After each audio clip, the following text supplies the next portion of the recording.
Class में हमने त्रिकोणमिति का फार्मूला देखे थे और सीखे भी थे, और आज उसी फार्मूला पे आधारित कुछ क्वेश्चन आज देखते हैं और यहाँ समझने का प्रयास करते हैं कि उस फार्मूला से किस प्रकार से आगे जाते हैं। जिस प्रकार यहाँ पर एक मैंने समकोण त्रिभुज का बनाया हूँ और इस पे बताया गया था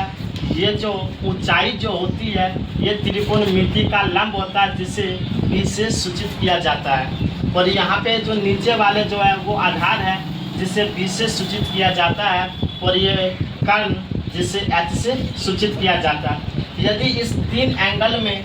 किसी दो एंगल का यदि मान दिया जाता है तो हमें तीसरा एंगल का मान निकालना होता है, और ये एंगल का मान निकालने के लिए हमें महोदय पाइथागोरस का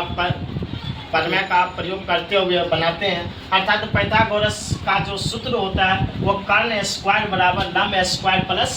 आधार स्क्वायर होता है। तो हम पहले पाइथागोरस प्रमेय का सूत्र ट्रिक देखते हैं आखिर होता क्या है। तो कर्ण बराबर जो सूत्र होता है वो अंडर रूट लंब स्क्वायर प्लस आधार स्क्वायर होता है। ये इस फार्मूला से हम किसी भी का सूत्र निकाल सकते हैं, यानी या हम दूसरा ट्रिक से इन तीनों फार्मूला का यूज कर सकते हैं। कर्ण स्क्वायर बराबर लंब स्क्वायर प्लस आधार स्क्वायर,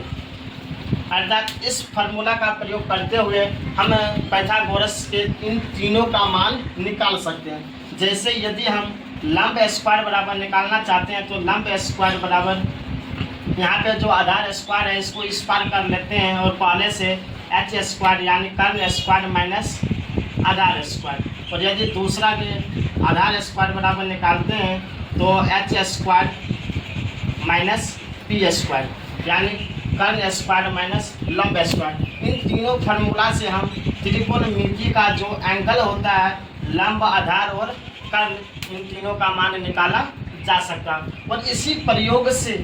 त्रिकोणमिति का बेसिक क्वेश्चन